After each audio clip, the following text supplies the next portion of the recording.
So as I think some of you that just came in, I told people feel free to leave your mics on if you want to interject questions, turn them off if you're uncomfortable. It's up to you. This is all about you because we're talking about student-centered learning. Our goals and objectives for the day are pretty straightforward. I want to hopefully change some perspectives and give people an idea of what they can do if they're not doing it already. I'm hoping to spark some ideas and get people to be thinking of new things that they can be doing. And I also like to help people to learn by doing. So, you're going to get an opportunity to actually do some of these things. I should introduce myself as well. I always forget that part. My name is Peg Chegging, and I'm with the Center for Teaching Excellence and Innovation. And you guys, most of you, I've worked with most of you or talked to some of you. In any case, I'm an instructional designer with the team. And I absolutely love helping faculty to jump in and recreate their courses and help to make them really pop for students. It's challenging. Oh, and Laura's mentioning that she can see my desktop, and I actually did that on purpose because I'd like to be able to pull up other documents. And besides, I was hoping that somebody would comment on how beautiful the hydrangeas are on my little village farmhouse in France. Thank you, Laura.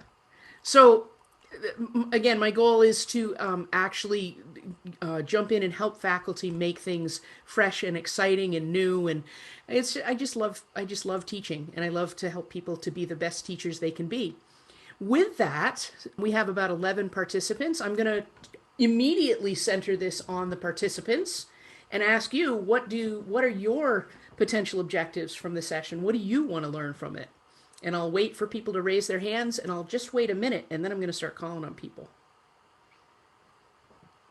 So what can you conceive this might be about? Don't all answer at once. I'll answer. I personally love just the innovative techniques that faculty are using to, across the virtual platform. And it's not easy. It's not easy to teach virtually. And it's been a challenge to try to, offer students educational activities that, create some of the same excitement as if you were doing them in person. So I've personally been trying to do a lot more, learner-centered teaching and kind of what this new generation of students, how they want to interact with the material. And I just love hearing what other people are doing. That's a beautiful segue to what we're going to be talking about in a second here. Does anybody else want to add to that? Thank you, Alyssa. Oh, this is Marcia. I can just say, there's so many different ways to reach out to them, and they some of them are really good with like wanting to do game type things, and others are just like, just give me the stuff I have to do. I just want to do it and get my grade in, and they're so busy. So, you have the two groups, and they're kind of like, well, let's, try to satisfy both of you. And so that's kind of tricky when you have a lot of different types of backgrounds that would prefer different things. Right, and one of the things about learner-centered teaching is that you have to kind of match, it's more differentiated than traditional instruction. So you have to match, okay, this one learns like this, and this one likes to learn this way. So, do I have to combine them? Do I have to, how do I do this in a larger group setting? So yeah, excellent point. I'm going to jump right in with asking you, we do have enough people to do groups, so this is going to be fun. I'm going to break you out into breakout rooms, let you have a little chat amongst yourselves. We're going to be talking about your best learning memories. All right, and what I'm going to ask you to do is to think of a memorable learning experience you've had, reflect on why it was important to you, and identify at least 3 reasons that it stood out. And then come back and be prepared to discuss with the group. And again, I will wait for volunteers, and then I will pick people. So let me set you up in breakout rooms. Again, I didn't set it up ahead of time because I wasn't sure how many people we were going to have. Meanwhile, be thinking of your experiences. I'll tell you about mine. And the example that I like to use is, number one, when I was a culinary faculty member, I would take students that were brand new to the culinary world, right? They had no professional experience prior, and I would give them a special function that they would have to do. They would come into my kitchen, first day, first class, first experience. One of the things they had to do after being with me for a month, because I had students for a month at a time, they would have to create a special functions. They would have to do everything from menu costing and recipe development and designing the menu. And I let them choose anything they wanted to. I gave them a list of possible suggestions. You know, they were pretty pedestrian, you know, French cuisine, Italian cuisine, Spanish cuisine, whatever. And I would let them, or they could choose one of those, or they could choose a full-on experience and you know, generate their own. So one group that I had coming through came up with their own project, and it turns out that they were using, and this is not a politically correct term nowadays, but there's a cookbook out there called the White Trash Cookbook. And so they did a whole white trash cooking, and it was things like, you know, shrimp and grits and Coca-Cola cake and all the traditional soul food kinds of things that you have. And at first, as a French trained culinary professional, I was horrified that they were going to do this, because it just seemed to be very disrespectful to the high art of cuisine that I was striving to teach them. As I went through and I let them proceed with this project, because my goal was not to, I wanted to make sure that they ran it. So I didn't say no. I just said, okay, but make sure this, and that. They ended up doing this amazing project with a fantastic menu. And the person that drove the experience is now one of the leading chefs in the country.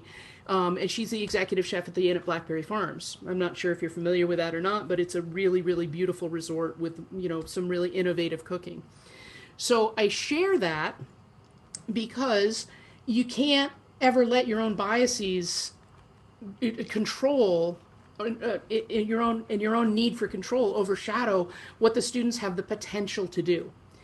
And so wherever possible, I like to give people choice, and I like to give people opportunities to choose one path or another.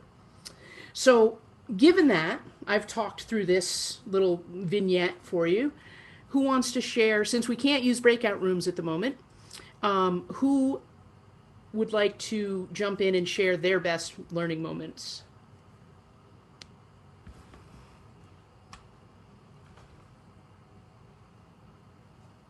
I can share. This is Susan talking.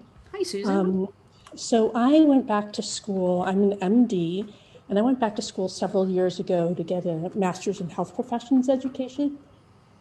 Excuse me. And it was an amazing experience overall. But the part that was the coolest was actually a completely hidden curriculum. I'm in my 50s and hadn't been in a classroom in decades. And the way the classroom worked was transformative for me. I showed up on day one with my composition book, my pen, of course my computer, but I wasn't planning to drag that out. Meanwhile, my 20 and 30-something classmates were Googling all sorts of wedding-related stuff, various and sundry other things during the middle of class. And it was totally, completely transformative in how I teach and learn. That's awesome. That's such a and it's true that when you go back to school after having been with, you know, I'm dating myself as well, but when I went back to school, it was a completely different experience than when I first started in school. So anybody else want to share? Thank you, Susan, for getting us started.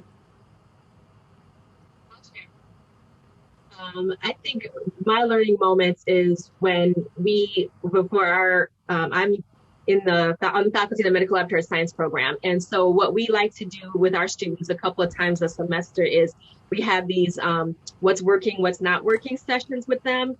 And it's like everything, right? It's not just what's working in the classrooms, but what's working in clinicals, what's working, you know, in the financial aid office, you know, everywhere. And what I've learned with this particular group is that they don't want traditional. They don't want to sit, especially when we switched over to the more virtual platform, because I never thought that I always want school to be either in face-to-face in person 100% or online, you know, work at your own pace. So with the pandemic and we went to this like blended, this virtual half, you know, and Zooming and all that, I'd never heard of that. And then, so when we went to that route, they don't want to sit there in their houses, you know, with their laptops and listen to you go through slides. They don't want that. They want that not at all. So I learned that they would prefer to have something pre-recorded and not like 80 minutes of slide by slide. They want you to touch upon the important points, kind of go through the slides, and then they want to use that class time to be interactive and ask questions, or provide examples or go over things that that's much better for them to learn. They do not want to sit there and listen to you lecture, even though they're in the comfort of their home or whatever. They don't want that. Yep. So, yeah. I also noticed that they like alternatives to assessments too. Mm-hmm. They don't just want to have the multiple choice exam. They like alternatives, either projects or, something open book with some restrictions or maybe some other ways to earn their points. So those two things I have learned since, the new normal has come about. So, and I said, okay, so I'm getting ready to teach. I'm teaching a course for the first time, and I have to teach basic statistics. And I don't think it's going to work where I sit there and then this is a mean, Nemodian, or they don't want that. So I'm going to pre-record the lectures. I'll provide it for them, pre-record it, and then use that time we actually meet to maybe go over examples or look at things, make it more modern, because they do not want to do that. So I've also learned that, with the two different kinds of, like I said, blended virtual, whatever you want to call it, they don't want traditional. Absolutely, and all points well made, well taken. I think you hit on something too that we need to address in that multiple choice quizzes and exams have a place, but they can't be the foundation of assessment in my mind, because all that captures is how well a student has memorized something in a lot of cases. And the other thing, I just read about this today. It's a new verb in the lexicon. It's called chegging. Who knows what chegging is? Any volunteers? Chegging is when students go to, you've all heard of Chegg, it's a textbook rental company, Right. but they also have a database of questions and answers that have been posed on exams. And so what students do now is, I'm just going to Chegg the answers for that exam. I'm not even going to study. And so, and even when they have lockdown browsers and proctors and whatnot, they still are able to, usually using a separate device, Chegg their answers. And in real time, they'll get responses to the questions that you're posing on your test. So, yeah, another reason not to do multiple choice tests and exams. But this isn't about that necessarily. I'll hold that soapbox speech for another day. This discussion today is more about what student-centered learning is. And there's millions of definitions out there, right? But I liked this one when I found it because it really talks about the idea that it's about allowing students to share in the decisions. It's allowing them to believe in their capacity to lead. It's about having them make choices, but most importantly, it's for us to remember what it feels like to be a student and how it is to learn. And Susan, you brought up that great point about when I went back to school and I had these expectations, and then this is what I really experienced. And that, to me, if we can engender that in students, the lights are going to go on almost immediately, and they're going to get excited, right? So if we can remember what it's like to be a student and set our classes up to engage our student selves, we're going to do a better job of presenting material that they need to have. The other thing that we tend to do is we tend to forget how resourceful these guys are and how engaged and plugged in they can be if we give them the opportunity.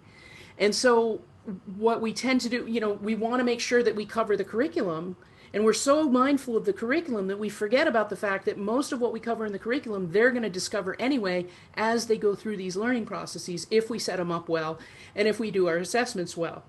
So, student-centered learning becomes more of a philosophy than an express technique, right? And it really becomes more about the learner responsibility and what they do than about our control and our coverage. It puts the onus on them to do their own learning. Like, it's not up to me to make sure I cover every single bullet point in the objectives. It is ultimately, but I want them to think it's all about them doing that. Does that make sense to everybody?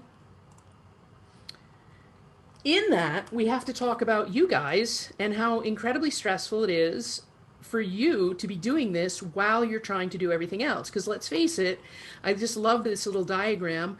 You guys are facilitators, you're mentors, you're learning facilitators, you're role models, your information providers, right? Your resource developers. You're always building new resources for your students and helping new ways to learn. You're planners, right? You're planning curriculum. You're planning your course organization. You're planning your next clinical rotation. You're planning how to care for your patients. So you're constantly planning, etc. And then finally, you are doing these assessments. So how do you fit? You've got all this other stuff to do. How do you justify letting your students meander through their own learning environment, right? That's usually the question that comes up for me. And what I try to tell people is that it's not about not delivering the content, it's about delivering it differently. It's about managing your time differently. It's about including those learning activities that are authentically relevant to the students. And for those of you that know, I'm a big proponent of authentic learning. I believe that anything we teach students should be authentic to their careers. Anytime we present something, it should be couched in the language of how does this impact your career? What are you going to use this information for? And if you can't answer that, maybe it doesn't belong in your class. Maybe it still does. Never going to say never. But you want to at least put it through that filter of how authentic is it and how applicable is it. It absolutely gives students increased responsibility for the learning process. It provides questions and tasks that will stimulate the learners as opposed to just being, I always refer back to the Charlie Brown teacher. Do you guys remember? Wah, wah, wah, wah, wah, wah. Right? And I hate Charlie Brown teaching. It makes me crazy. Because most of the time people are like, I just went down in the kitchen to make my lunch before presenting. My 18-year-old daughter was in a university class, and she was playing Candy Crush on her phone and not even paying attention to what they were talking about because they were just sitting there lecturing. Mueller. It definitely, and this is super important because in this field especially, if you don't have critical and creative thinking skills, you're gonna kill somebody, right? So anything you can do to help students develop those critical and creative thinking skills is important. Students today, and I hate to generalize because I know it's not all students, but even adult learners, the younger adult learners, tend to come to us with this baby bird thing going on, right? They want you to just drop the information into their wide open mouths. And if you don't drop it in their mouths, then somehow you've failed. I got to tell you, I do not believe in that philosophy. I want them to go and get the information because then it's theirs. It's not mine. It's theirs. I'm giving you the tools to go get it. Show me how to do it. And so critical and creative thinking skills, super important to this. I definitely, again, we just talked about this really lightly, but using effective learning strategies that can be applied later in the career for sure. And then another piece that I really love is being able to include peer-to-peer learning and peer teaching as part of the instructional method. So going back to why we don't have time to do this, right? If we offload some of that to the students, make them go out and do the research, make them do the presentations, and we're just there to help them make sure that, they're not giving people bad information, isn't that a better use of everybody's time? Right? Why are you guys killing yourselves to do the PowerPoints? Let them do them. And not just as a tiny little slice, but give them a big part of the ownership of the class. And you can build to that. You don't have to do it all in the beginning. Like, you don't have to start the class that way, but you can tell them on day 1, by week 3, I will be expecting you to blah, blah, blah, blah, blah. Present this, create that, develop this. And then by week 3, you turn the reins over to them in large part, and they begin sort of self-teaching. So, Peg, yeah. I have a question. Yeah, absolutely. So I was thinking in my class, sometimes I have them like critique their peers on what they've done, but I was wishing there was yet another way, because even when they do grade their own peers, then I look at what they did to grade them and if they were right or wrong. So it ends up being like I'm looking at theirs plus the original one. It seems like I'm still doing more work. So what other way can I do that without, just going through the thing, making sure they covered all the points, or, oh, you missed this point. You should have told them about this. You know what I mean? Right. One of the ways you could do that, and I'm sure there are others, and if the other IDs want to jump in with their thoughts, I welcome them to do so, or if anybody wants to jump in with their thoughts. One of the ways I get around that is I'll have those sessions in class. I'll use class time to do those self-grading exercises so that I can pop from breakout room to breakout room, hear the feedback that's being delivered, and comment back on it in real time so that I don't actually have to grade it. Not everything has to be graded. Don't forget that either. Right? Not everything has to be graded. Sometimes it's just a discussion point. So I don't know if that helps or not. Well, it's a very good idea. However, my class is they're PhD students, and they're all over the United States, so they don't meet on regular times. Plus, they're working. So I have a very difficult time trying to get them to meet even once through the whole semester. Without it being just recorded and then they go back and listen to it later. One of the things you could do in that case is use something asynchronous, like a Flipgrid or a VoiceThread. And we can talk about those technologies down a little bit later. But using those technologies, asynchronous communication tools would allow them to record their feedback. Yeah, and another thing is, honestly, just having them record their feedback as opposed to having them write their feedback is oftentimes super helpful in time saving. Ah, that's good. I like that because I did use a Flipgrid for introduction before. Yeah, and that's I think, and again, then it becomes a little less threatening too because it's not dependent on, it's not the grade that becomes important, but rather the process that becomes important. Which to me is really that's the nugget. If you don't take anything else away from today, take that away. That it's the process has to be a big part of what we're doing. Right? Not just the grade at the end. And we are our students especially are super, super grade focused, right? If you give them a 95, they're wondering why they didn't get 100. If you give them a 99.9, they're wondering why they didn't get 100. So, one of our tasks, I think, is to try to break away from that grade centeredness and try to get them to think of the process. The learning process should be where the joy lives, not the A. Right. That's me. I mean, I'm an idealist, I know. Yeah. Okay, so since we do have people, and I do have breakout rooms, I'm going to assign people to 3 different breakout rooms. IDs, you can go in and just jump in or stay with any group you get. And I'll try to make sure there's an ID in every room to answer questions and help. But in this case, we're going to choose a topic from the slide that I'm about to show you. You can take a screenshot of it, or I can post it in the rooms, however you'd like. Maybe just open a new tab, whatever. And I'm going to give you some techniques and tools that can be used in student-centered learning. And I'm going to ask you guys to do a quick web search to identify a couple of them and do a quick web search and just identify some facts about it. And then again, come back and prepare to share with a larger group. Does anybody have any questions? Pretty straightforward. So here's the list. And these are things that you may already do all these things. I'm hoping that there's a couple that you don't know about and that you haven't thought about. And if not, it'll be a really short breakout room session. Does everybody get what they're supposed to do? Any questions, comments, issues, complaints before I click the button and open the rooms? All right, off you go.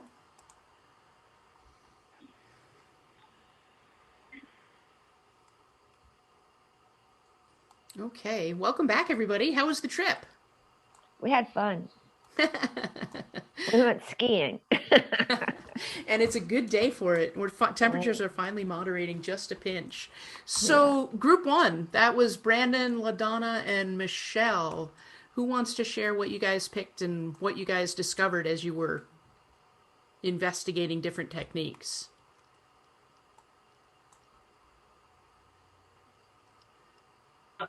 I can share. I just talked about. So I talked about some of the things that I like to do because, like I said, I'm with the virtual. I like to do like Kahoots and create like mini a little bit of competition. And at the same time, I know that's important that when you have students who have like the first time they've had you as an instructor and they don't exactly know your style, your approach, especially when it comes to assessments, if you do something that kind of gives them some practice questions, especially when you're for review purposes, it helps them, it puts them at ease so that they feel like, okay, I see how she asks her questions, or I see what's most important. And these are the most important points, because it's so much that you're learning that this is a good way to, do that, as well as providing the review, as well as creating a little bit of competition so that they are engaged and motivated to do things. Right. And as long Michelle, as long as the competition doesn't become cutthroat, you're like, nobody gets thrown off the island. That's the one rule for competition. No. Because a lot of times we're like Kahoot, they don't even use their real names. They use they make up funny names. So nobody, it's good.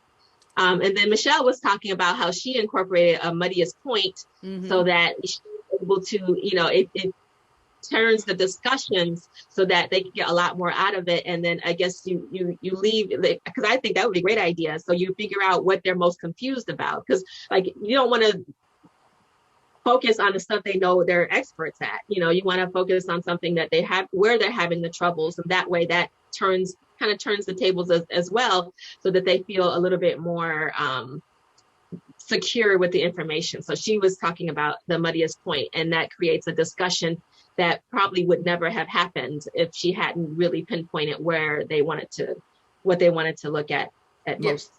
That's awesome. And I use muddiest points too as my exit slip. I combine the two, and I ask them to write down two things they didn't understand or want more clarification about. And I use that as my jumping off point for the following week, or for a video that I follow up with as I'm closing the week. I'll say, oh, by the way, we talked about this, this, and this in your breakout rooms. There were some questions about these three things.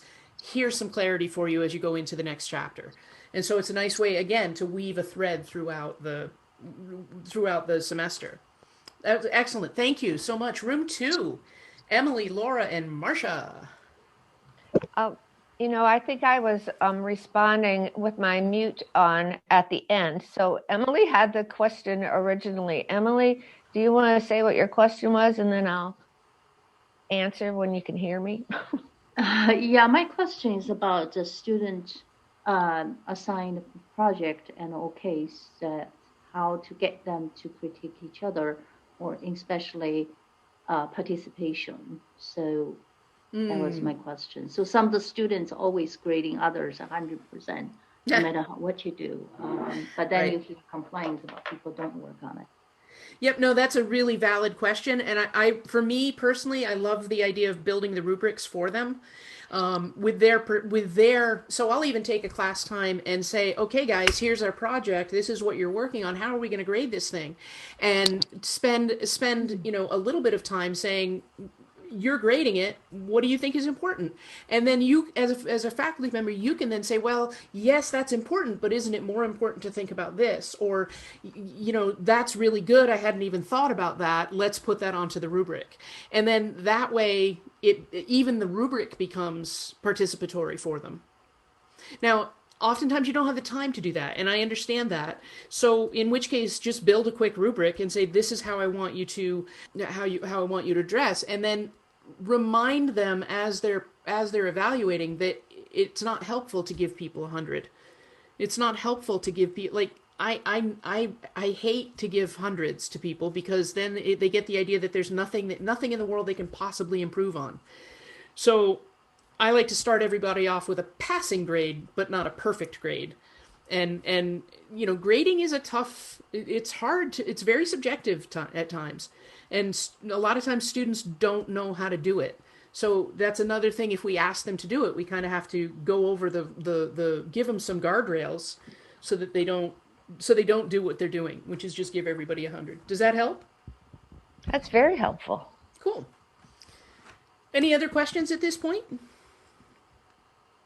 And did Group 2 have any thoughts about the different techniques that you want to share? We said that we use a lot of them already. Good. That were listed, which is great. And the one thing we were talking about was peers grading another peer. So at the end of some of my when they work in groups, at the end, I will also put, okay, now fill out questions 1 through 5 on how well your peers did, how, in the group. So they have to grade each person in their group. But they hand that in to me, and then I look through them all to see if there are people that are, doing not so well, or they're doing really well. There's a great team. And then I'll send them something back saying, we're all going to try to make sure that we do everything on time this time. And then some people were really awesome with doing a particular thing. So just a little feedback to know that they're being watched, or people are talking about them or something. Absolutely. And that feedback it's critical to the process here. You can't do this without being engaged and giving them feedback on again, the process, not the product, the process. Because the whole goal is to get them thinking. I used to tell my students in culinary, think like a chef. Right? I know you're only first year, first month, but think like a chef. So in your case, it would be think like an MD, think like a nurse, think like an anesthesiologist, whatever their field is. So that they're already in that mindset of I'm in charge, or I'm going to be in charge one day. How am I going to handle this? If this were a fellow group member on my team, how would I deal with it? Because I think, especially with group learning, it's super challenging. Again, I refer to my 18-year-old downstairs. She was just complaining to me about her group. They had to do a debate in their class, and nobody did anything on the debate except for her. And she was so aggravated. Understandably, because it's not fair that she did all the work. But to that I said, you got all the learning. So when you get out, you're going to be the one that knows what you're doing. So it's not always a bad thing. It is what it is sometimes when it comes to group work. And then lastly, group 3, what did you come up with? That was Alyssa, Lynette, and Susan. I can speak for our group. Sorry, I had some trouble unmuting there. So we picked the KWL because we had never heard of that before. And our takeaway, there's a chart that we had put in the chat so everyone else could see the visual representation of what it is, but it's a graphic organizer that helps students organize information before the lecture or unit, during, and then as well as after. It's a way to engage them in a new topic, explore what they already know about the topic, and just a way for them to share what they learned and what they see, what they took away as the biggest points, which is very helpful. Awesome. Thank you. Anything else from group 3? All right. So and actually I put that up there hoping that not everybody would know what it is. The same thing with some of the other acronyms I put up there, because I wanted to give, hopefully some unknowns there. So thank you for choosing that one. When it comes down to it, I don't know if you guys, this is essentially what I just did with you is what I would encourage you to do with your students, right? Just give them something to go look up, even during class time, and then come back and talk about it. And it doesn't always have to be a case study, or, it can sometimes just be something fun. I love scavenger hunts and telling students, all right, go find this. Then when you find that, in the 3rd paragraph, you're going to see this word. Go look up that word. Tell me how it reflects back into the content that we're discussing in our class, et cetera, et cetera. So scavenger hunts to me are super fun. But anyway, I do have a document that has all of these and just a quick definition of all of them. Obviously, with a group of 6, we're not going to get through all of them. So I'll send that out to y'all afterwards. Any questions on any of the other ones up here before we move on? Essentially, each of these is a way to bring the student into the center of the mix. Any specific questions about any of these? Okay. Oh, Laura says it's helpful to define the group roles. Yes, thank you for bringing that up. I meant to say that. Very helpful to define the group roles and pre-assign or have students sign up for what those roles are. So you have somebody in the group is a timekeeper, somebody in the group is a scribe, somebody in the group is a researcher, etc. That way you can evaluate them on those roles, and they are aware of what your expectations are. Questions to this point? Okay, so ultimately, Ultimately, learners become active participants. They become involved in the decision-making process. They can build on foundational knowledge because everybody comes in with different learning amounts of learning. You know, some people have done a lot, some people haven't. You want to mix and match those people into a good group so that they can share and help each other. Helps them to self-assess. That's another thing that I didn't put on there, but having students self-assess on a regular basis is a big deal to me. I think it helps them to understand what you're looking for. It helps them to monitor their own learning so they can develop their own strategies. Teamwork makes the dream work. We've all lived that, right? So by forcing them to work in teams sometimes, it helps. That also helps to solidify the learning. And then coming back to authentic learning always. From a teacher's point of view, I guess I had two triggers in there. From a teacher's point of view, it helps you guys be more authentic in your teaching, gives you more connection points to your student. It gives you an opportunity to keep your content fresh. Do you ever get sick of teaching the same darn thing? I mean, I do. I get tired of it. I get tired of hearing it. And so by doing this, invariably students will bring something to the table that, oh, I never even thought about that. Or, oh, that's really cool. I wish I had put that in there. Next time I will. And so it helps me to keep my content up to date, fresh, cool, fun. No more Charlie Brown teaching. And finally, more creativity in your instruction methods and the tendency to facilitate as opposed to direct. Most of us here, I mean, in the medical profession, it's very hierarchical, right? So, you know, you've got the people in charge are commanding, blunt, they're efficient with their words. All of those things are great and necessary in the teaching or in the clinical profession. In the teaching profession, though, sometimes it's helpful if you can facilitate as opposed to direct. So it's a different approach, slightly different. Oh, and again, it helps to manage your time so you're not plowing through your time. I like that verb, plodding.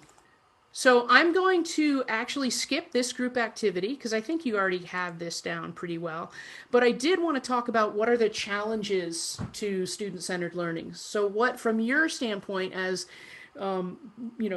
professional and accomplished instructors, what are the challenges to doing this? Why doesn't it work?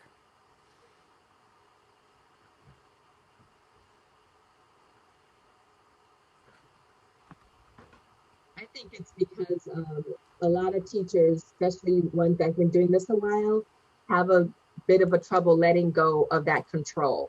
Sure. I'm in the, Russia's PhD program for education, and we talk about some of the, why no teachers want to keep the teacher centered. And the other thing is sometimes the students don't always want that control. They don't want to be responsible for their learning. They're too scared that they'll mess up or they won't learn the right thing. And so you have it on both sides. The teachers don't want to give up the control because they may not have as much faith in the students. And then the students don't have that faith in themselves. They're concerned about being in charge of their learning, and they want to make sure that they're getting the most out of it. And they feel that's the teacher's job. So Absolutely. And there's a codicil to that in that because students are sometimes working alone or without you directing the process, they might be missing things that you don't realize they're missing until, oh shoot, they did the final exam and they didn't get that part. Because, this group might have focused on that, but this group might not have, or this student might have focused on this student might not have. So, it's the, Brandon put it really well, actual learning versus the feeling of learning, right? So you have to really be careful that your assessments are addressing, are they getting the overall message that are they picking up what you're putting down? Anybody else have a potential drawback? Maybe on the student side of things? Like you already said, Peg, this baby bird, mentality that they they believe, they're coming here, they're paying a lot of money for a rush education, and they expect all the information to be presented to them. We struggle with it greatly in the PA program. They're very much used to the undergrad program, and just that all this information, if it's not taught to them in lecture, then why does it show up on the test? Even though we provide them with objectives, and really encourage them and tell them that as PAs, you're going to be forever learners and you need to learn how to acquire information by yourself, they still aren't getting that. And we have a hard time getting that message across. Right. So, and I don't have an answer for that particularly. I know I was talking to somebody else about that struggle just the other day, not in the PA program, but in another program. And really, it just comes down to, hammering home the idea that I already know this stuff. This is for you. I'm giving you this opportunity to go out and discover.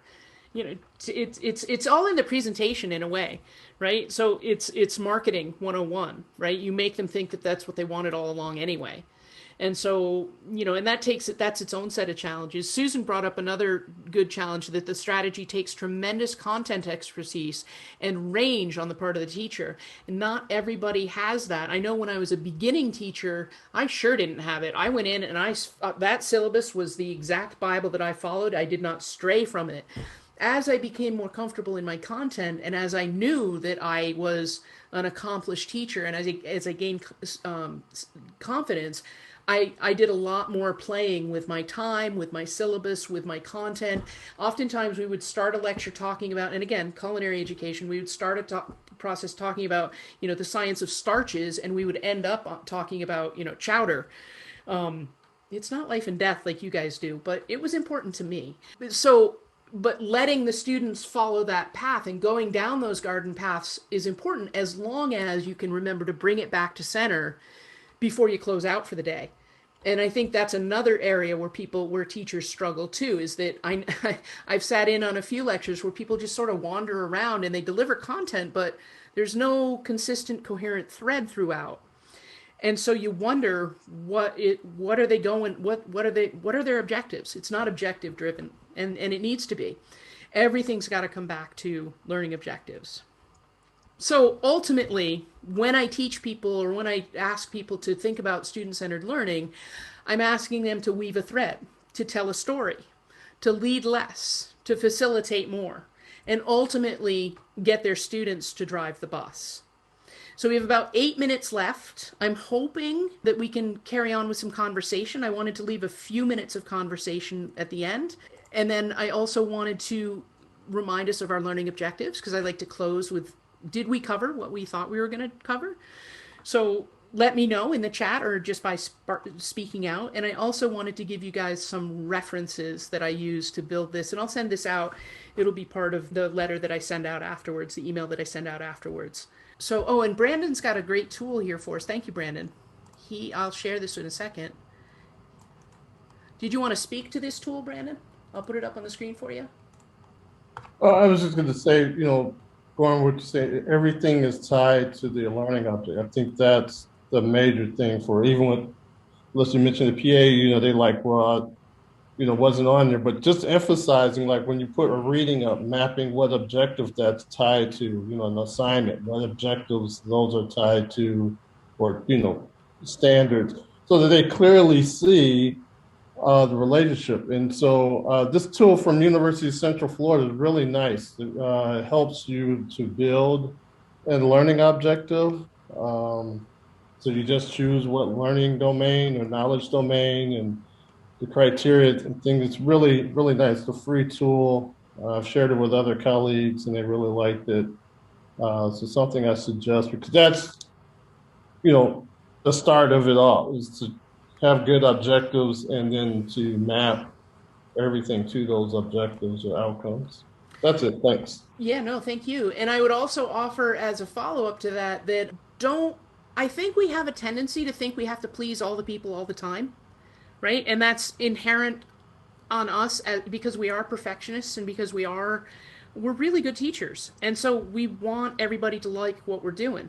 But I always tell people, throw out the top 10% of your evals, throw out the bottom 10% of your evals. Don't even look at them. Don't even read them, because you're either going to cry or, have an inflated ego that's not based on reality. So, throw those out, go with the middle ones and look for the suggestions that they make. Never mind the critiques, never mind the, this class sucked.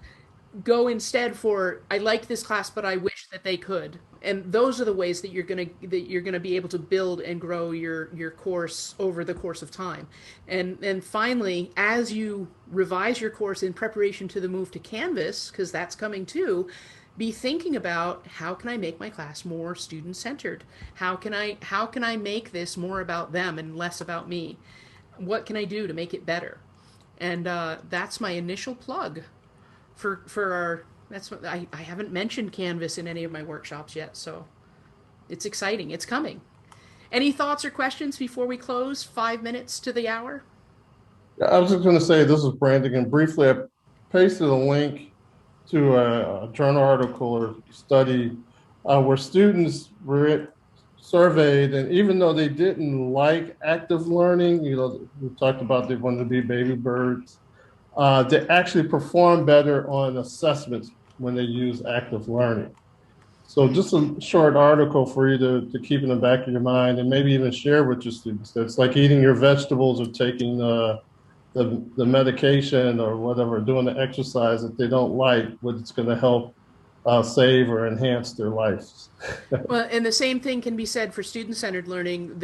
A lot of times faculty members aren't sure that this is really worth it, but research has shown that the outcomes are better. Students retain more, and they enjoy the experience more. So, the outcomes are the proof that we look for. Any other thoughts or comments before we close for the afternoon? I'll give you my contact information one more time. You can always reach any of us at city@rush.edu. We're always happy to help. If you want to look for more information on these or any other topics, you can visit us on the web at rushu.rush.edu/training. And then stay tuned for our next workshop, which is Monday, February 25th, Creating and Presenting with Style, from 11 a.m. to 12 p.m. We're trying to vary our times a little bit to get as many people as possible to join us. If you have suggestions for workshops, by all means, send them to us. Love it when you guys send us. And finally, there's an eval. I did not put the link. I'm so sorry. I'll send it out in the email, the follow-up email. If you have your phone, you can snap a quick QR code for that, and that will bring you to an eval for today's session, so I know if I can keep my job for next year or for the next month. Okay. Oh, and here I am. There we go. There's that. Thank you, Alyssa, for your comments. Hello. Laura, thank you for keeping me on track. Awesome. Have a wonderful afternoon, and we'll talk again soon. Take care. Bye. Thanks, Peg. Thanks all. Bye, everybody. Thanks for participating. It was a fun group. Take care.